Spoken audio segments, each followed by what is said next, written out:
Welcome back to the Garagenous Zone, where you'll find more guts, glory, and rat turds than you ever wanted. My name's Taylor Stander, and today I'm sitting in our absolutely beautiful 1964 Plymouth Valiant hardtop. It has a 225 cubic inch slant 6 up front, drum brakes all around, and plenty of go-nowhere parts. Let's take a closer look, shall we?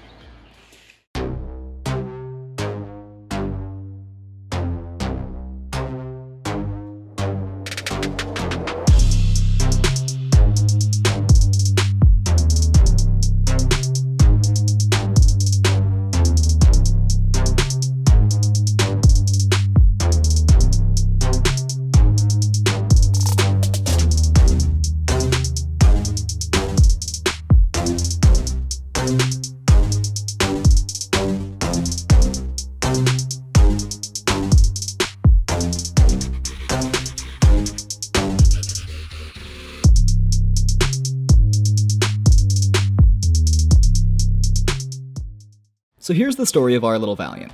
On October 1st of 2021, my dad and I went to the first ever duct tape drags in his 1968 Dodge Dart, which we purchased 1 month before and spent every night thrashing on to get it ready.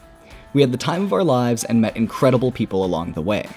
One of those people was Geoff from Driven Garage, who regularly participates in a race called 24 Hours of Lemons, where idiots like us attempt to race $500 vehicles for 24 hours. We had heard of lemons before, but had never considered becoming racers. But Geoff, our man Geoff, pulled a Nike on us and told us to do it. So what did we do? We listened to a dude we barely knew, and not even a month later drove to Hesperia, California to pick up our little granny car for a whopping $350. Sure, it had flat tires, a smashed door, no keys, and ran when parked, but we didn't care. Nothing was going to get in the way of us attaining hooptie glory. Since then, we removed the smashed door with the intention of replacing it, only to find out that the car is bent. Like, really bent. So we'll have to keep the old door and weld it shut for safety. You can catch that on another episode of Will It Racecar, but for now, we need to get the car running so we can assess its health, which means we need to install a new gas tank, an ignition switch, do some fluid changes, and with some luck, start the vehicle. So let's jump right in. Before we could start working on the Valiant, we had to get my rust bucket of a '69 Roadrunner off of the lift. Not a simple task when you consider that it only has one of 4 wheels. So we took 4 Harbor Not Great furniture dollies, screwed a couple sheets of plywood to them, and set the car on top so that we could roll it out of the way. Don't do this at home, seriously. After it was off the ground, we did a quick inspection, discovered a hole in the gas tank, and ultimately decided that above anything else, the Valiant needed a good cleaning, because it was grody. Plus, it's weight reduction, baby. So we tried to pressure wash it, but the gunk was so baked on there that we had to soak it in Simple Green and come back later. After pressure washing for the second time, we removed the back seat so that I could crawl into the spidery abyss that was the Valiant's trunk in order to remove the locking mechanism and open it up. It's a good thing I'm so brave. Ah, there's just black widows. Spiders! Because we found some awesome goodies in there. Oh, thermostat. Oh, the map of Tucson. Oh, oh, Dude! it's even high quality Japan. Oh wow. It's a Japan knife. Is that Damascus? Are they? Oh, it's the gas cap. Dude, yes!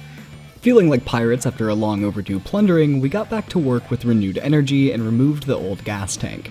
I then gave some horrible advice. To be fair, we had a 65 Mustang that we had restored, and our head had cracked. And we filled the void with JB Weld, and it lasted all the way until it was wrecked. So like a full year, that JB Weld was keeping my motor together. So don't underestimate it. And we installed the shiny new gas tank. We did an oil change and noticed that the old oil smelled faintly of gas, but not enough to cause concern. Then we tried to start it up, but the motor only said, "wa-na-na-na-na." So we took off the carburetor and discovered cobwebs inside. We cleaned it out and reinstalled it. Once again, we tried to start it up, and once again, the engine merely said, "wa-na-na-na." We were starting to feel discouraged, on our path to becoming broken men. But then we remembered that our friend Geoff was depending on us. So we ordered a carburetor rebuild kit and waited for it to arrive, rebuilt the carb once more, and with renewed faith, tried to crank the engine. And it started. We were victorious in our never-ending battle with the spiders, and finally felt like we kind of sort of knew what we were doing. But the feeling didn't last long. White smoke was billowing from the exhaust pipe like a water-filled flag of surrender. We shut the motor off and walked away broken men, our tongues tainted by the bittersweet departure of our hopes and dreams. But we won't give up. Geoff is depending on us, and you can catch our triumphant return in the next episode of Will It Racecar. Thank you so much for watching.